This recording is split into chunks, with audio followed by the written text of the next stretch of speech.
Gracias, buenas noches, doctora Quesada.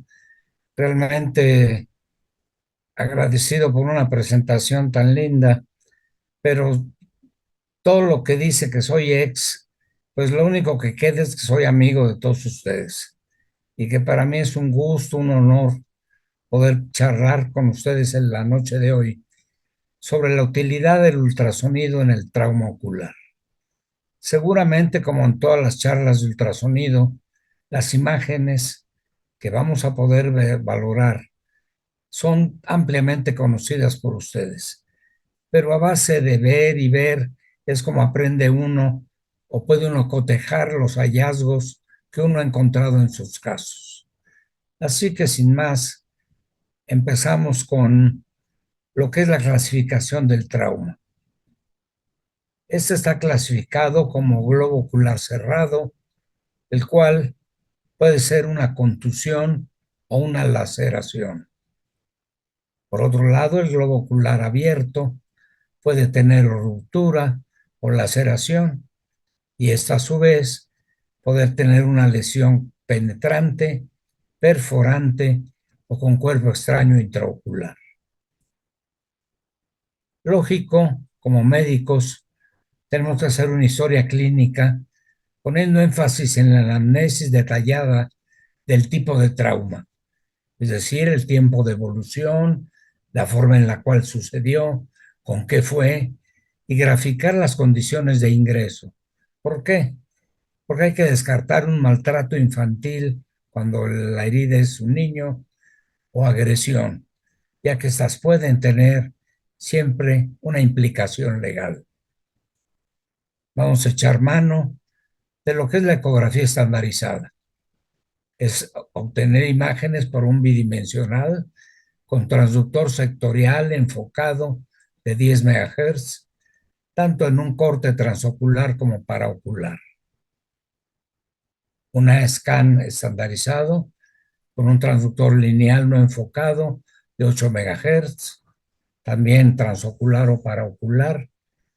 Un estudio de Doppler con transductor multifrecuencia y un VM, ultrasonido biomicroscópico, con transductores lineales de 50 MHz.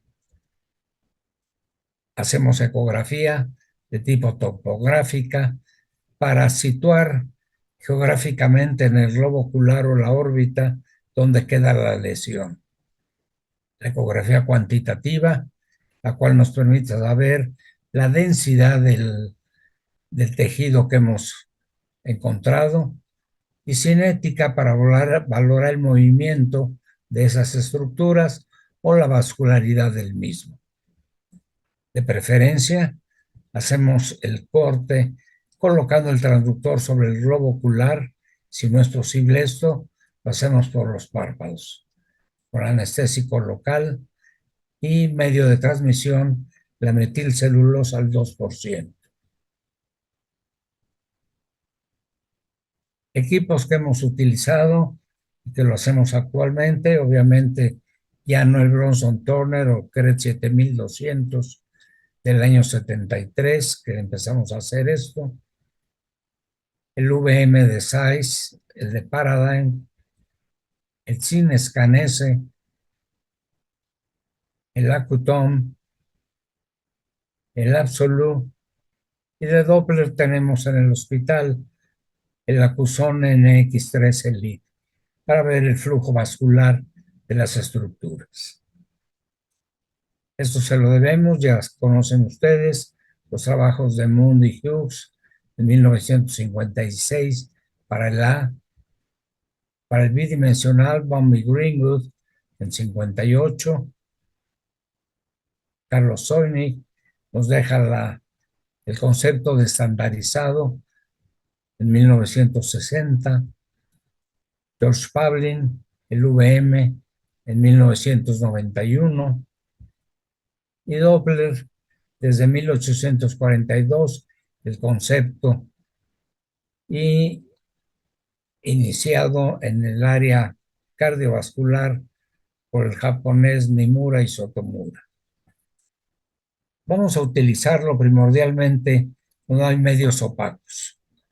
ya sea una lesión corneal que impida ver la cámara anterior o lesiones ocupativas como sangre, fenómeno inflamatorio en cámara anterior que no permita valorar el polo posterior, así como lesiones en el cristalino que impidan valorar por medios ópticos el polo posterior, o aún con medios transparentes, cuando podemos ver una estructura con patología, podemos valorar su densidad y qué ocurre dentro y detrás de ella.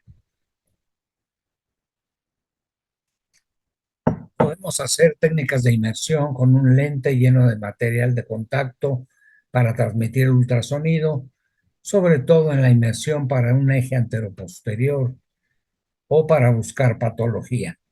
Aquí ven ustedes cómo el lente está lleno de líquido que transmite el ultrasonido desde esta sonda tipo bidimensional hacia el globo ocular. Y nos puede dar imágenes como esta, la cual vemos la cámara anterior formada, el plano de iris cristalino. Podemos hacer mediciones, ven ustedes aquí el compás electrónico de ángulo a ángulo, o ver la configuración del segmento anterior con esta imagen en cono. El rastreo lo vamos a hacer por medio de la sonda A, colocándola en el área del limbo y desplazándolo hacia fondo de saco para valorar el meridiano contrario, es decir, sería el de las 12 y el sector superior de la órbita. Si utilizamos el bidimensional igual, hacemos angulaciones del transductor por el meridiano para ver el sector superior, angulamos o le pedimos al paciente que movilice el globo ocular para ver cómo se comportan las estructuras, ya que algunas tienen movimientos de posmovimiento o movimientos propios.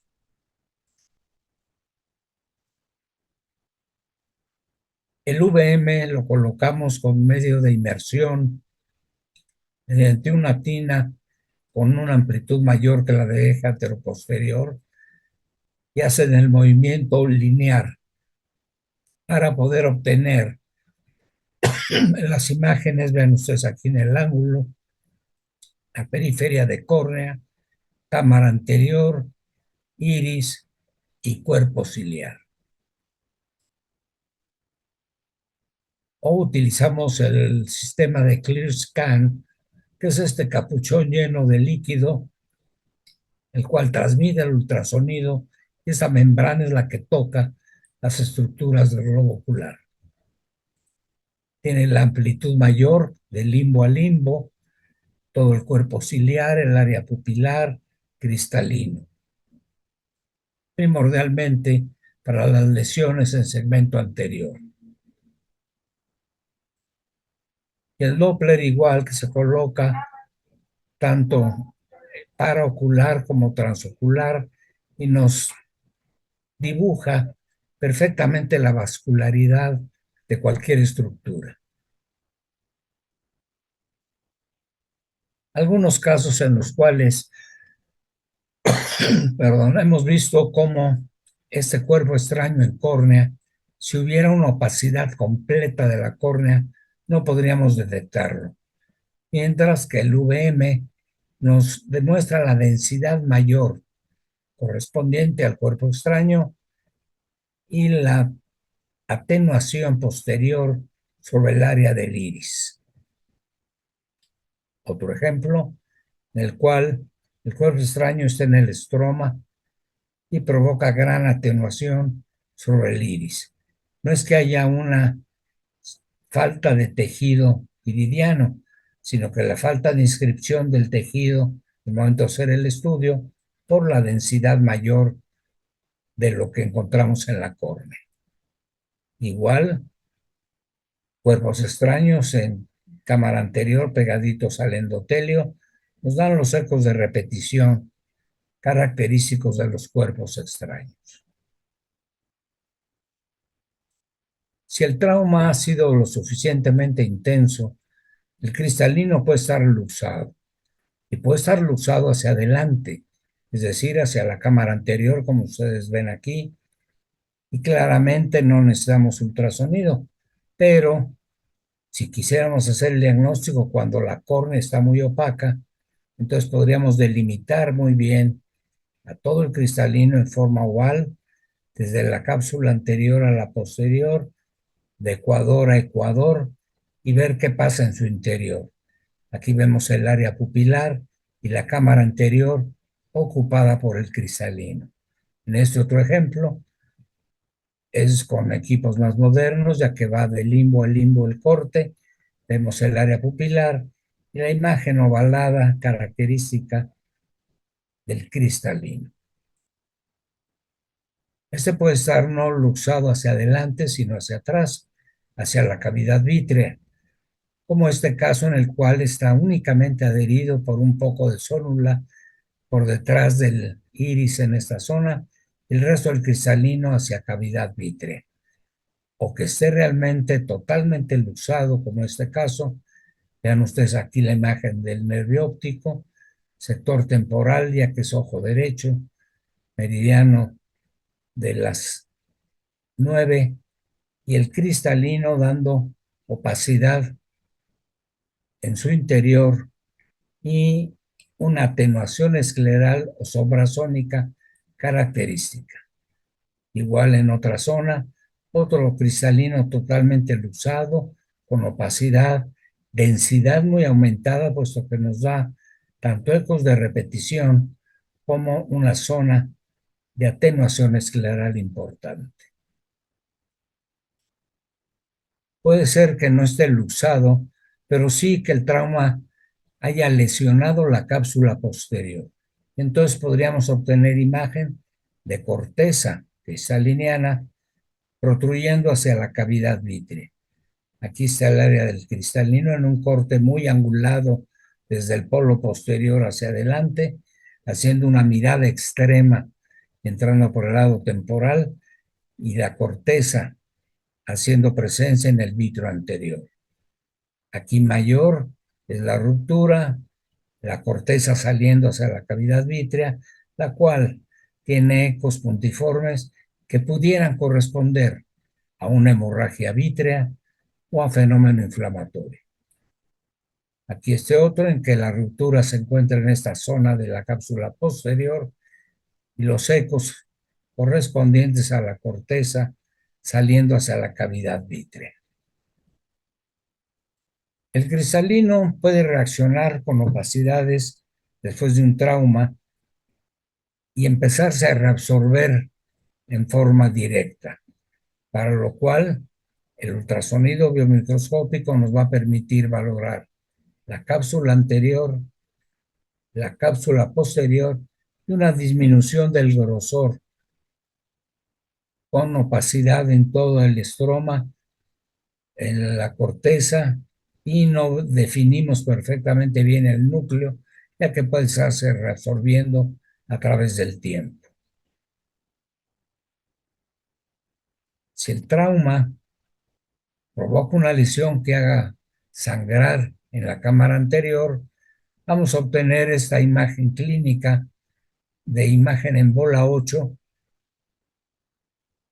por la presencia de la sangre en la cámara anterior, la cual con el tiempo puede impregnar la córnea, darnos problemas de descompensación o glaucomas secundarios.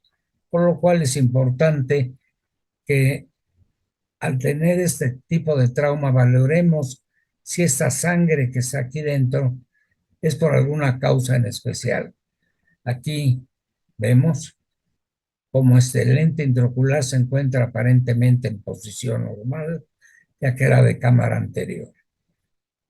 Pero en pacientes en los cuales haya habido trauma por el cual se tuvo que hacer un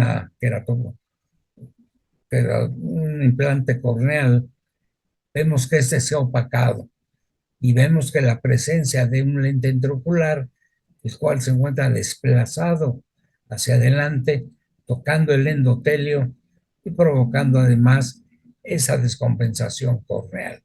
Es muy útil en estos casos el VM. Si el trauma es lo suficientemente intenso, puede haber una iridodiálisis, es decir, la desinserción de la raíz del iris en algunos meridianos o cuadrantes del globo. Por supuesto, es claro el diagnóstico aquí, pero si hubiera un sangrado en cámara anterior o lesión corneal que impidiera valorar oftalmoscópicamente, el VM nos demuestra esa sangre en la cámara anterior a través de ese puntillo fino, en ocasiones móvil. Si hay mucho tiempo de evolución, puede haber coágulos o un sangrado que no se mueve, pero nos demuestra perfectamente bien cuál es la desinserción del iris por la ausencia de tejido hacia la raíz y comunicación de la cámara posterior hacia la anterior. Con un trauma de mayor intensidad, la sangre puede ocultarnos la presencia de una recesión angular con un probable glaucoma secundario, el cual lo vamos a distinguir con esa sangre en cámara anterior en este espacio y una desinserción de parte del cuerpo ciliar, no completa, parcial, y que al cicatrizar quita la imagen de ángulo, no hay una imagen rectangular al final de la inserción. Esto es por el tejido cicatricial. La ciclodiálisis viene por un gran trauma en el globo ocular, ya sea contuso primordialmente, aunque también en el tipo abierto puede suceder. Y vamos a observar cómo se está desinsertada toda la raíz del iris y se alcanza a ver parte del espacio supracoroideo. ¿Por qué? Porque el acuoso que hay en cámara anterior empieza a fluir a través de la separación del cuerpo ciliar con la esclera y nos da además un desprendimiento coroideo periférico con baja depresión, la cual tiene que ser tratado médicamente al inicio, como ustedes saben, con un parche compresivo, con cicloplégicos, antiinflamatorios, y si esto no evoluciona satisfactoriamente, pues podremos poner un punto de sutura para una ciclopexia, tomando desde conjuntiva el cuerpo ciliar y traccionándolo para cerrar esa brecha y que la bomba natural del globo ocular saque ese líquido del espacio supracoroideo. El trauma en pacientes operados de catarata con implante de lente intraocular en cámara posterior puede ocasionar que el lente intraocular protruya por el área pupilar hacia la cámara anterior. Aquí lo ven ustedes. La cámara anterior está ocupada aquí adelante de esta parte del iris por el lente, el cual viene de la cámara posterior. Esta angulación nos demuestra que está cabalgado y que hay que reponerlo para o colocarlo en su lugar o recambiar ese lente intraocular. Puede estar luxado, subluxado hacia la cámara posterior y ver parte del asa de fijación, la parte áptica y solo la óptica en parte del área pupilar. Aquí lo vemos claramente cómo esta parte está con una distancia determinada del borde pupilar, mientras que la parte que está subluxada está más en separación. Aquí los puntos que corresponden a la asa del lente intraocular. Podemos medirlo y ver que esa distancia es menor, en donde aparentemente está fijo todavía, y donde está subluxado mayor, es la distancia mayor que la anterior. Ese lente intraocular deja un espacio donde pudo haber ruptura de la zónula y paso del vítreo, dando la forma de un pequeño hongo que está bloqueando el área pupilar. Y ven ustedes las asas del lente, casi en el borde pupilar, el lente intraocular de cámara posterior y las asas del meridiano contrario, casi en periferia retiniana. Podemos valorar la zónula. Vean ustedes en este cristalino azul usado las líneas blanquecinas que corresponden a la zónula elongada y puede estar algunas rotas. Es factible en ocasiones, sobre todo si hay fenómeno inflamatorio, que hace que la zónula la podamos ver un poco más patente al estudio ecográfico del VM, el cual nos puede guiar en nuestro acto quirúrgico para determinar qué tipo de operación vamos a realizar. Cuando hay fenómeno inflamatorio, el iris puede secluirse y dar un cierre completo en miosis en la parte central. No hay paso de acoso de cámara posterior a la anterior, por lo cual se queda acumulada atrás, empujando el iris en forma de bolsas, dando esta idea. La sinequia posterior del borde pupilar al cristalino, el iris abombado con acoso por detrás y en ocasiones tocando el endotelio corneal. Aquí en un corte con los equipos más modernos, como está la sinequia del iris bombé, el cual hace arcos característicos por delante del cristalino y por detrás del endotelio corneal.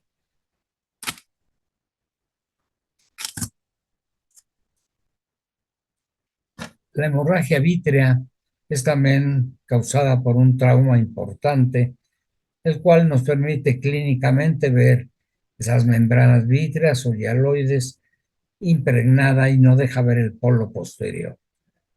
La vamos a observar cuando es reciente, a base de un puntilleo fino que llena toda la cavidad vítrea y quizás empiece a formar membranas o coágulos en la parte posterior, los cuales, con el tiempo, forman membranas densas, poco móviles, que se empiezan a adherir a la retina y pueden traccionarla con el tiempo, ocasionando desprendimientos de retina traccionales donde el vítreo está adherido en esta zona.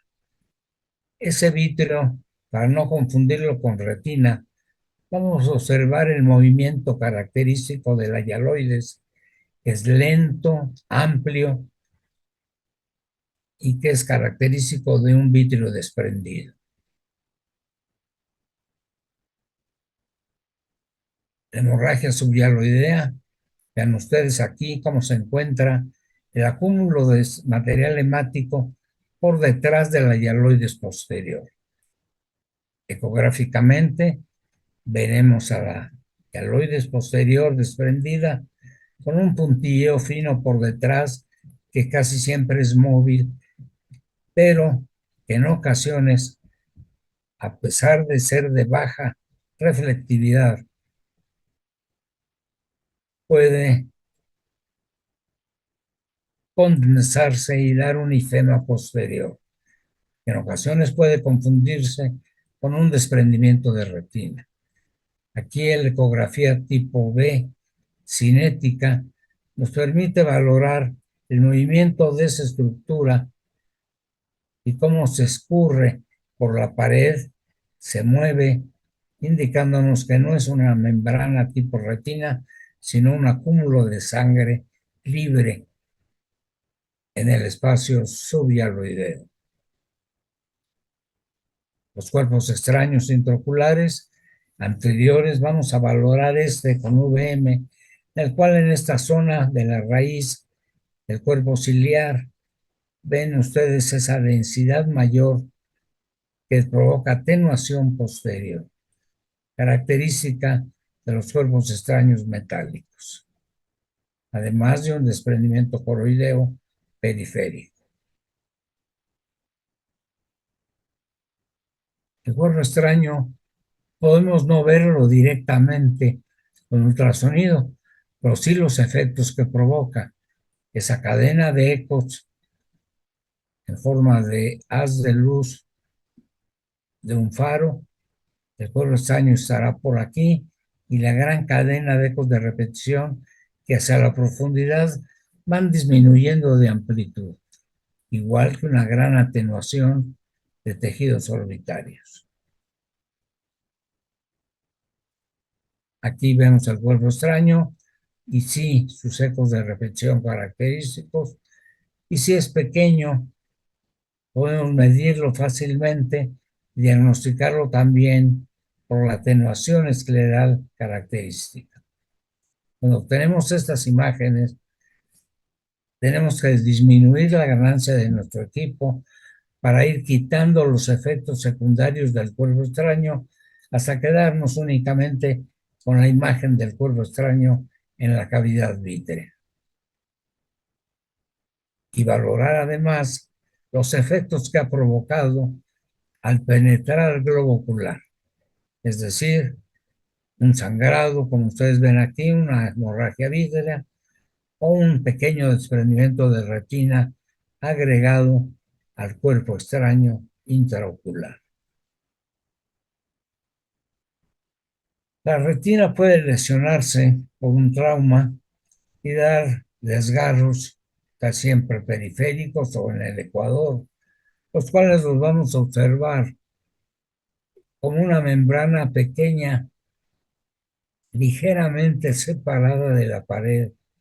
Puede estar o no el vitrio adherido al flap y el desprendimiento es pequeño, casi un desgarro nada más. Mientras si, que si el trauma es lo suficientemente intenso, pues puede dar un gran desprendimiento de retina, pero vamos a ver como una diálisis gigante con la retina plegada sobre sí mismo y ocasionalmente podemos encontrar la falta de tejido retiniano de alguna zona específica y el resto plegado sobre sí mismo y muy móvil, diagnosticándose una diálisis gigante. La ecografía Doppler nos puede ayudar para valorar la vascularidad y decidir si una membrana como esta es una retina desprendida, en pliegue, centrado, cerrado el túnel, con vascularidad positiva. Esta imagen no es mía, es prestada de un colega que hace años hacía Doppler con equipos generales de ginecobstetricia y cardiología. La retina, como les decía, tiene un movimiento especial, muy rápido, poco amplio, y que lo vamos a ver aquí como el movimiento es corto, rápido y se frena. Eso es característico de la retina, más no de lo que es el movimiento del vítreo, por lo cual es una ayuda extra. Además, ese diagnóstico nos va a ayudar que esté la membrana adherida en el polo posterior a la papila, que tenga pliegues y que se dirige en forma de D, de una V pequeña, característica del desprendimiento de retina total. Hay equipos como los de Quantel que nos permite utilizar el sistema A1, que es la detección en una membrana sospechosa de los nódulos de radiofrecuencia. Estos, dependiendo del número que se tenga, si son pocos, nos puede dar un diagnóstico más certero de desprendimiento retiniano, y si son por arriba de 4 o 5 más nódulos, lo más seguro es que se trate de una membrana. El trauma nos puede dar en ocasiones con el tiempo esta imagen, lo cual no sabemos qué pasa dentro del globo ocular, si esto es una herida con ruptura escleral o son pliegues por hipotensión. Aquí el ultrasonido nos va a permitir ver este desprendimiento coroideo clásico en forma de flor de tipo Ceroso porque no hay ecos por detrás en los espacios supracoroideos y la ausencia aquí de tejido escleral. Aquí hay una ruptura con comunicación del espacio retrovulvar con el intraocular. Igual en esta zona, aquí la retina es prendida desde el nervio óptico hacia adelante y en el ecuador una ausencia de tejido pequeña, pero que permite la comunicación entre los dos espacios, el intraocular y el retroocular.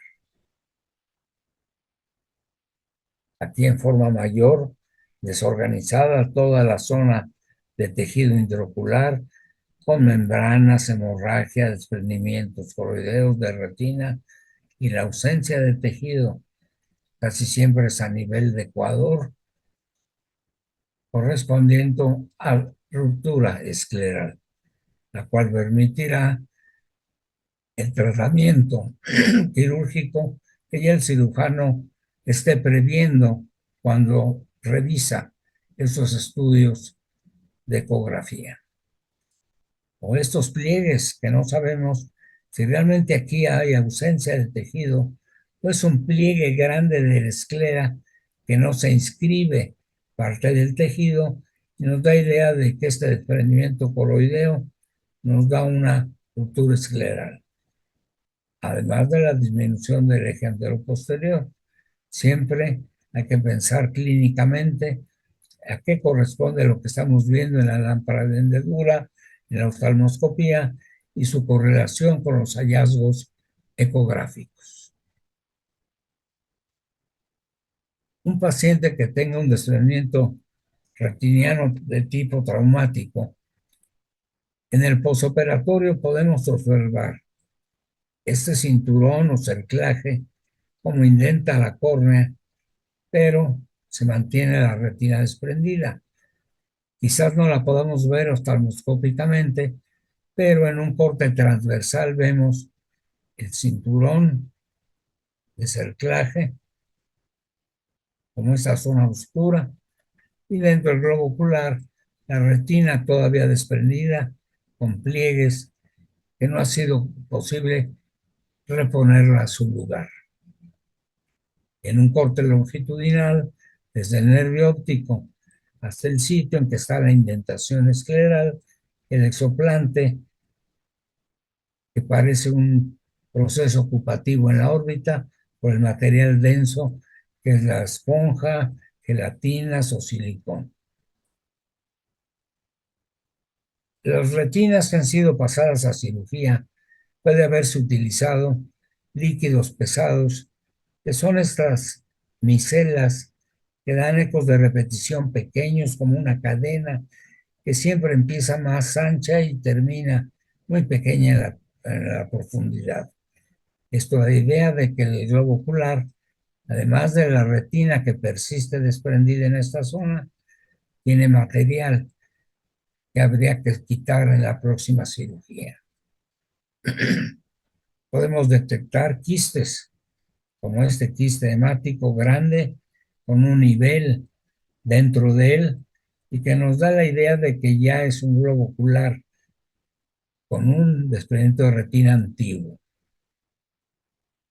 Ustedes ven esta imagen de la retina desprendida con quistes grandes con una retina plegada hacia el centro. Y que podemos observar la retina engrosada con quistes. Y este caso es importante porque puede traer consecuencias grandes. Uno, que vamos a obtener la imagen del silicón que se utiliza en la retinopexia y detrás de esa imagen una segunda membrana que corresponde a una retina todavía desprendida.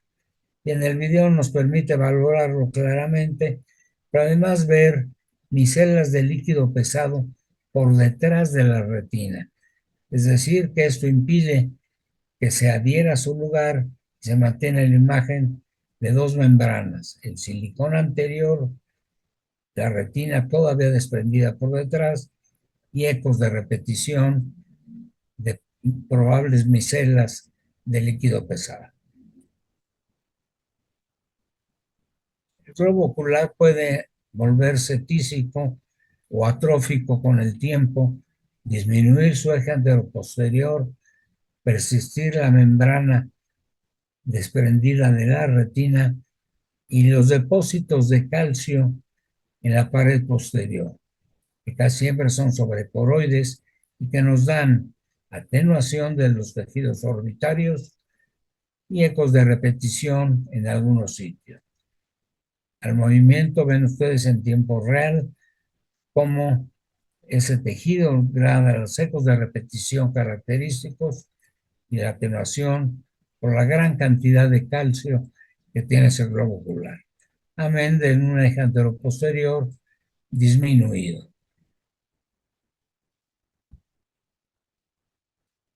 Puede ser que el trauma únicamente provoque edema de la retina en el área macular, es decir, ese edema de Berlín podemos ver detrás de una hemorragia vítrea pequeña un engrosamiento de la retina en el área macular homogéneo, aunque empieza a haber áreas pequeñitas, oscuras, y esto sucede cuando se vuelve microquístico. Ven ustedes la imagen a la fluorangografía, característica de una lesión microquística, y los quistes bien definidos por transductores de 20 MHz que definen mejor el levantamiento de la retina macular con áreas quísticas en su interior. La mácula puede sufrir desgarros, ruptura y darnos un agujero macular, completo o incompleto. Y cuando es completo y que los medios no nos dejen valorarlo adecuadamente, podemos valorar cómo hay un levantamiento de la retina en el área macular con un espacio por esta zona oscura y el opérculo enfrente. Más claro en esta zona, en este estudio, que se ve el levantamiento de la retina, el agujero en la parte central, la presencia del opérculo enfrente del agujero. Ya el cirujano o el médico clínico oftalmólogo decidirá el tratamiento adecuado, conociendo de antemano lo que pasa ahí dentro. Después de un trauma podemos tener la necesidad de quitar ese cristalino, además de haber descartado patología intraocular, tener que calcular un lente intraocular. Y esto se hace normal con las velocidades normales del ultrasonido para la córnea 1640 metros sobre segundo, la cámara anterior a 1532, el cristalino a 1640, el vitro a 1532. Es decir, un trazo normal para el eje anteroposterior, que aunque es miope, es confiable. Mientras que si es un paciente que ha sido sometido a cirugía de retinopexia, vitrectomía y colocación de aceite de silicón, tendremos que variar la velocidad en ese sector. Es decir, usamos los mismos parámetros, nos va a dar un eje anteroposterior muy grande, ya que disminuye la velocidad del ultrasonido en el vítreo y se imprime el área retiniana más atrás, para lo cual, dependiendo si es de 1000 o 5000 centistoks, podremos usar una velocidad promedio de 980, 970 en el sector de la cavidad vítrea, lo cual nos da una imagen de que el eje de 35.8 realmente era de 25.4.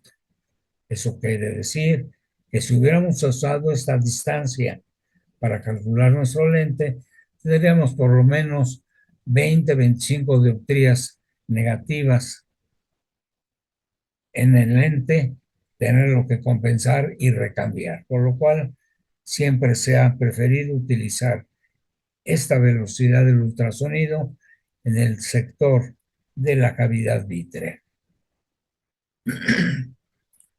En estas imágenes podríamos suponer que hay algo en el espacio subretiniano que está ocupando lugar. Este puede ser simplemente un engrosamiento coroideo por fenómeno inflamatorio o por el trauma, pero no algo ocupativo. Y no solo estar engrosado, como lo demuestra claramente para medición el tipo A, aquí retina, acá esclera y la parte intermedia la coroides, con 3,84 milímetros de grosor, sino que puede estar desprendida, separada de la esclera, y ven ustedes las grandes bolsas de una coroides con un desprendimiento seroso y con unas líneas que van hacia la pared. Se ha dicho que puede ser los bordes de las bolsas coroideas o que puede ser las venas vorticosas. El doble aquí nos ayudaría. En este corte longitudinal y este transversal, los arcos característicos de un desprendimiento coroideo seroso en forma de flor. Y si el espacio supracoroideo lo vemos ocupado por ecos o membranas, sabremos que es un desprendimiento coroideo de tipo hemorrágico, el cual, cuando puede ser mayor, puede desprenderse la retina hacia el polo posterior, adhiriéndose al nervio óptico, a pesar de que sea toque en el centro, como un kissing choroidal detachment, pero que permite en la parte posterior al nervio óptico unirse las membranas, demostrando un desprendimiento de retina, aunque sea sectorial, pero ya existe. Hay casos de abulsión de nervio óptico, en la que el trauma hace que el nervio óptico se desinserte un poco o un mucho del anillo escleral, como lo vemos clínicamente aquí. Vamos a ver esas membranas o ese tejido con un nervio óptico ensanchado en su salida de la esclera por tejido cicatricial, hemorrágico, retina y algo de desorganización en la parte posterior. Ante una herida también podemos obtener imágenes de endoftalmitis. Y no solo la clínica, como vemos aquí, con membranas en cámara anterior, un gran hipopio, reacción ciliar, sino que toda esa desorganización de la retina y de la cavidad vítrea con el vítreo, con membranas, que día con día se hacen más grandes y menos móviles, nos van a dar la idea de una endoftalmitis. Obviamente, puede ser en el primer estudio que se logra el diagnóstico o en estudios subsecuentes para ver cómo se comportan esas membranas, esos ojos puntiformes en el centro. La órbita puede sufrir también lesiones con un trauma, como esta hemorragia retrovulvar que se ve que rectifica la pared ocular. Se encuentra un acúmulo de ecos mayores a la parte anterior que en la posterior, rodeando al nervio óptico, pero por dentro de las imágenes musculares, como es el cono muscular, que se encuentra dentro del cono. Puede haber celulitis orbitaria, decir que no solo la parte anterior, sino que al pasar el septum orbitario empieza a formarse abscesos con diferentes tipos de densidades, y esto se logra ver con un corte transocular hacia la órbita anterior.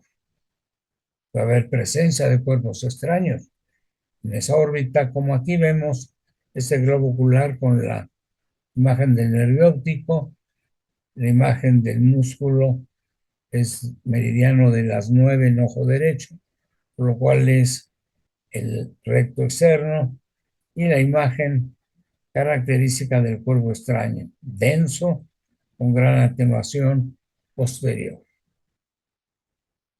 Podemos con el trauma ver la presencia, no ver a la fístula directamente, pero sí los efectos que ha provocado.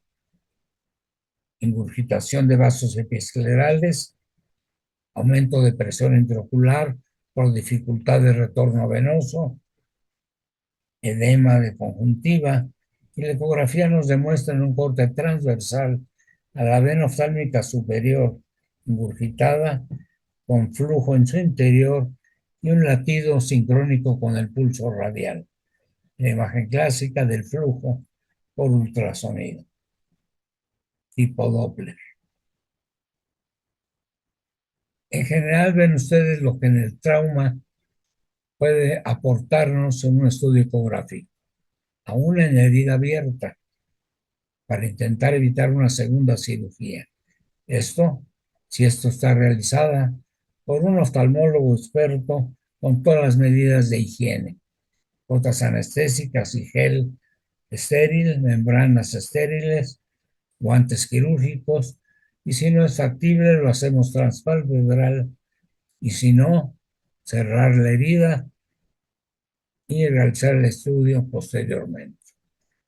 No quiero terminar esta plática sin volver a agradecer al grupo de ecografía de la Sociedad Peruana de Oftalmología, la doctora Quesada, Tomijama, y me permito invitarlos y pedirles que asistan al 29º CIDUO que va a ser en Cartagena, Colombia, del 18 al 21 de septiembre próximo.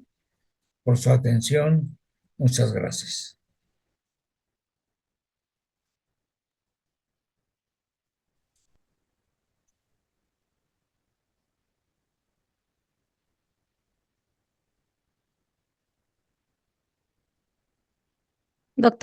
Doctor Eduardo Moragrega, muchísimas gracias por esta charla realmente tan excelente.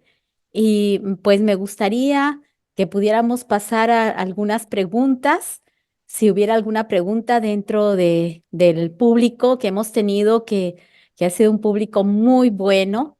No hemos pasado los 102.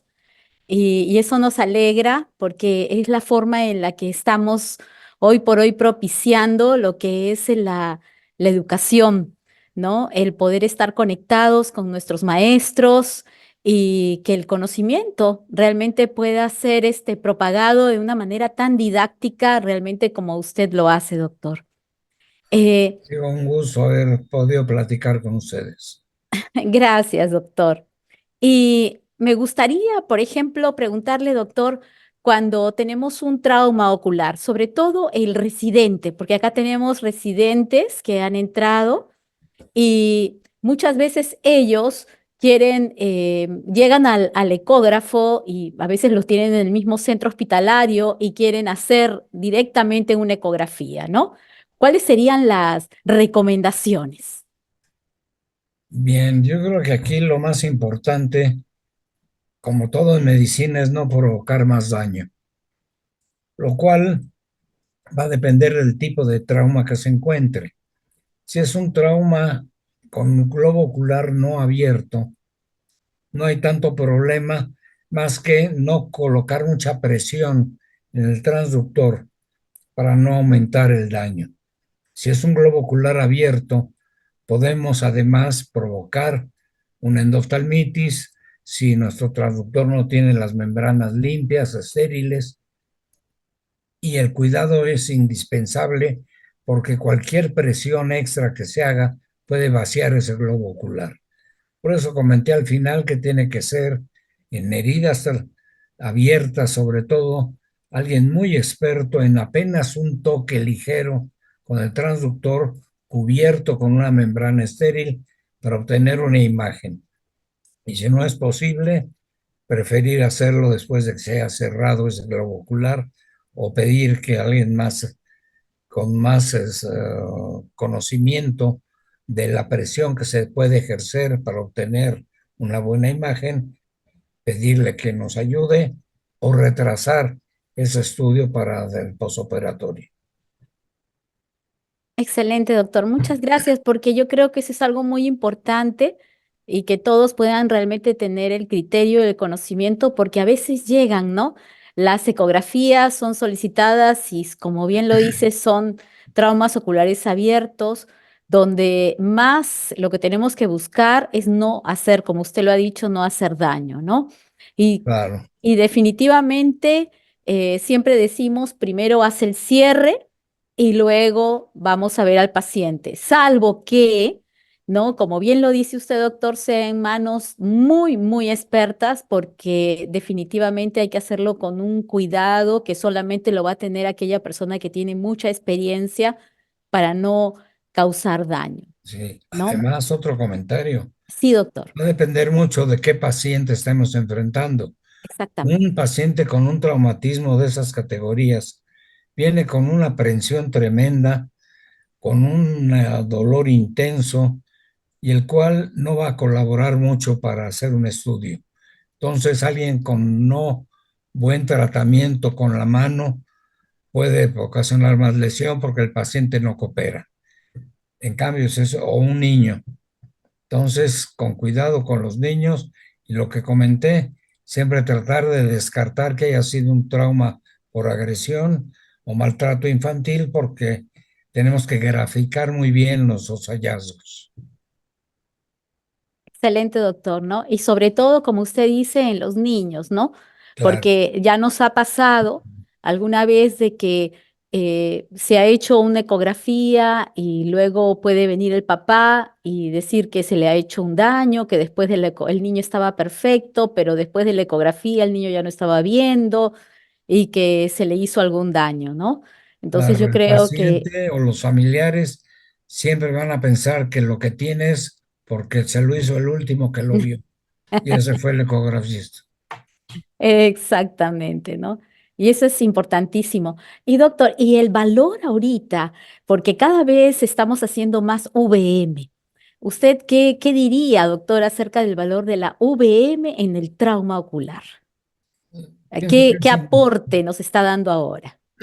mucho, es indispensable, ya que la forma de valorar el segmento anterior y sobre todo que es en tiempo real, puedes valorar realmente qué está ocurriendo ahí dentro. El movimiento del iris, movimiento de las estructuras, hacer los cortes finos en determinado meridiano, en los cuales casi siempre se iba a cooperar un paciente adulto para ello. Y el Clear Scan nos ayuda mucho porque es menos incómodo que colocar un lente y menos peligroso que un lente rígido como los que usamos para eje anteroposterior. Entonces creo que es indispensable que el VM lo tengamos a la mano cuando nos Ujú. enfrentemos a una herida con un globo ocular, con trauma abierto o cerrado. Excelente, doctor. Y porque ahora ya con el VM, como digo, ya no hay ninguna estructura que se nos resista, ¿no? Es decir, Claro, podemos ver detrás del iris, podemos ver, como usted nos mostró, el cuerpo ciliar, podemos ver incluso retina periférica, ¿no? Desgarros muy exacto. periféricos y cuerpos extraños ocultos que no los podíamos ver antes. Sí, Y es una de las ventajas sobre el OCT, que podemos valorar mucho mejor las estructuras retroiridianas como cuerpo ciliar o periferia retiniana. Claro que sí. excelente, y sobre todo porque tenemos que hacer una planificación quirúrgica. Y como siempre comentábamos, no nos podemos tirar a la piscina sin saber exactamente qué es lo que está pasando. Claro. Siempre Así entre es, más datos nos aporte el estudio, mejor el planeamiento, la planeación quirúrgica o no quirúrgica del caso. así es. Hay una pregunta, doctor. Dice, en traumas severos en que se encuentran múltiples membranas densas y poco móviles y abundantes ecos, ¿cómo podemos diferenciar si hay realmente compromiso de retina o de coroides? No siempre el modo A estandarizado nos permite hacer esa diferenciación cuando hay tantos ecos. Sí, definitivamente es más complicado el A estandarizado o el A común y corriente, pero nos da la imagen adecuada, la cual cuesta trabajo encontrar y valorar. Se necesita hacer haber aprendido muy bien a manejar el tipo A, porque tenemos muchas cosas a la mano. Podemos usar el A1 para una membrana determinada, valorar esos nódulos de radiofrecuencia. Podemos seguir su trayectoria haciendo un rastreo con el transductor tipo A, desde donde se inserta hacia la parte posterior o anterior, ver el grosor que tiene y la movilidad. Y nos acerca mucho al diagnóstico. Claro que quien hace A también debe de hacer un bidimensional, echar mano de todo lo que tenga de imagen para poder descartar o corroborar un desprendimiento, pero da datos importantes como son esos.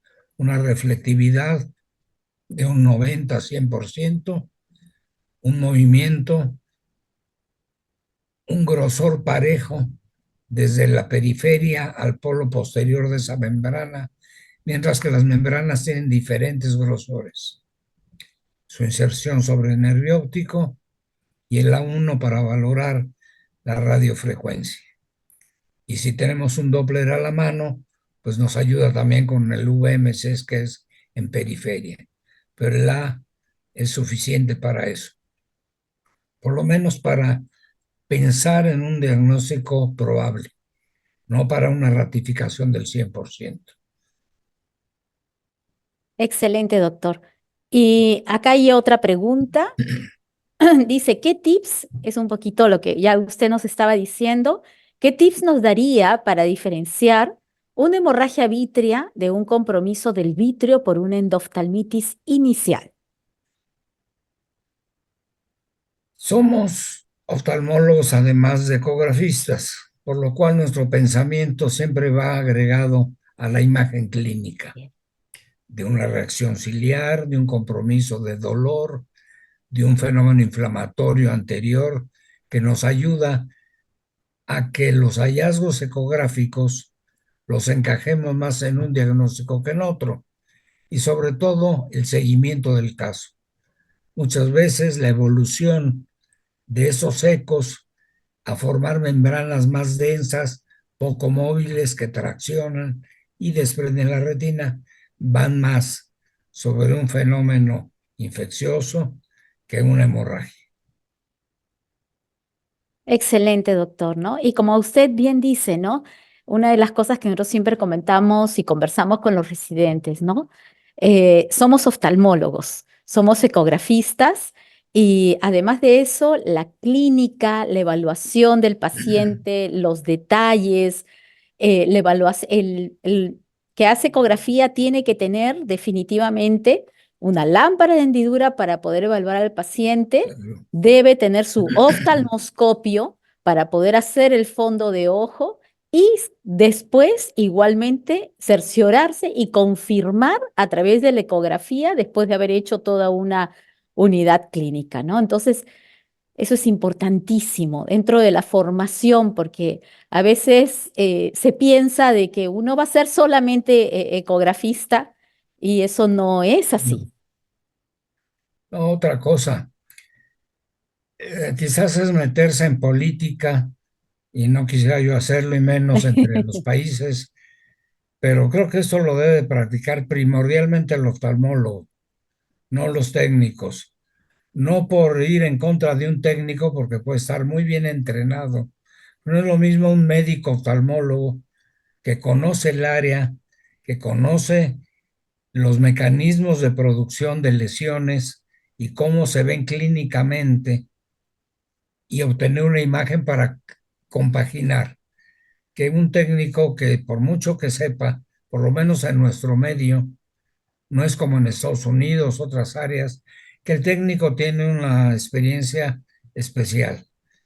Creo que en nuestra área el médico es el que primordialmente tiene que hacer los estudios de oftalmología, con equipos especiales de oftalmología. Sé que muchos usan equipos generales con mejor resolución cada vez, pero pienso que los de oftalmología todavía son superiores y nos dan una seguridad mayor en los hallazgos obtenidos.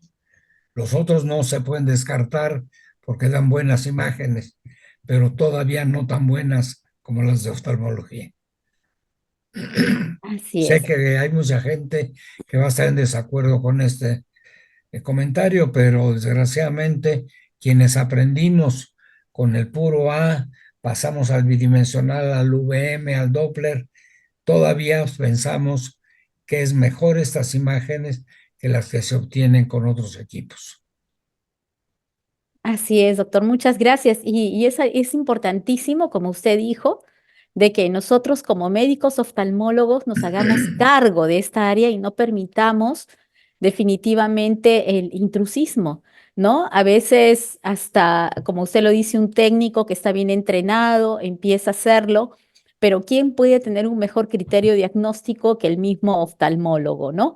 Y sobre todo, ¿no? En estos casos tan delicados que tienen una implicancia médico-legal cuando estamos hablando de un trauma ocular, ¿no? Donde la parte clínica, la parte del examen es fundamental, ¿no? Y el cuidado que debemos de tener para poder hacerlo.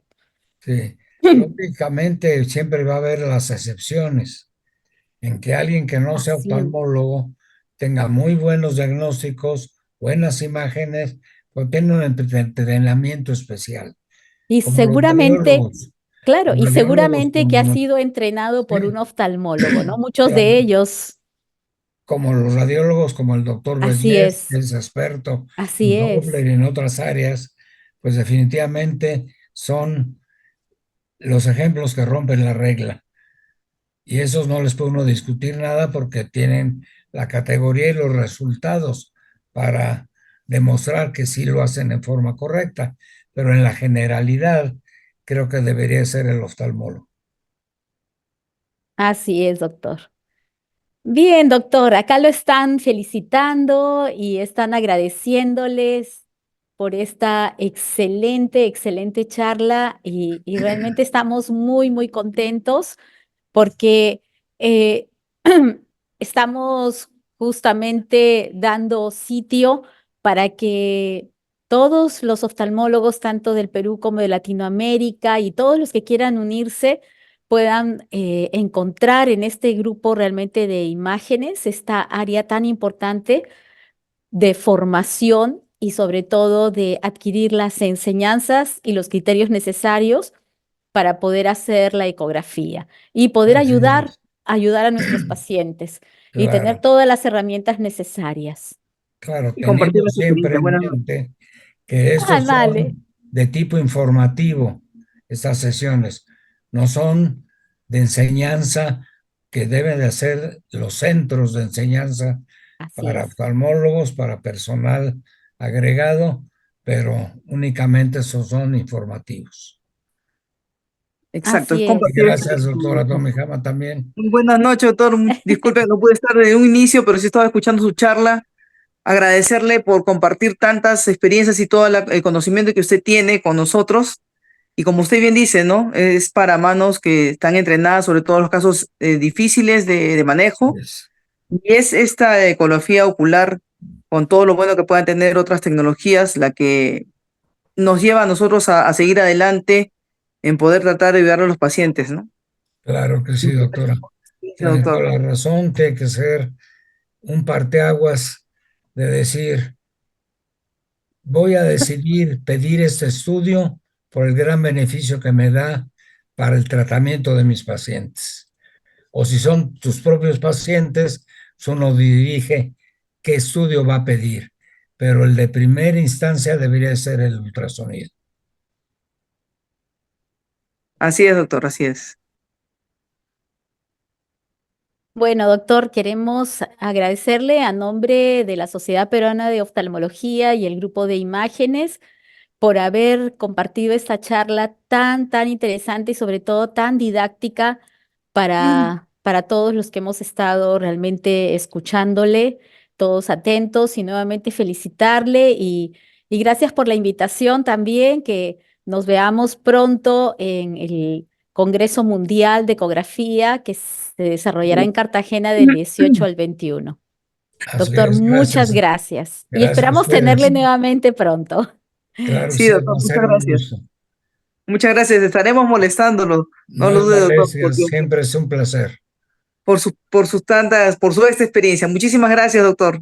Gracias a ustedes. Muy buenas noches. Buenas Buenas noches. noches. Gracias, Gracias, doctor. Gaby. Gracias. Gracias a No, todos. un gran Buenas abrazo y Y cariños para la familia. si no aprendemos ultrasonido, cantaremos juntos Ay, sí. con una cantante profesional como Ah, lo eres tú. gracias, doctor. Sí. Ay, hasta luego y Hasta felicidades. luego. Cuídense Hasta mucho luego. Muchas gracias a y gracias todos. a todos los que nos han acompañado. Muy Gracias. amables. Gracias. Gracias.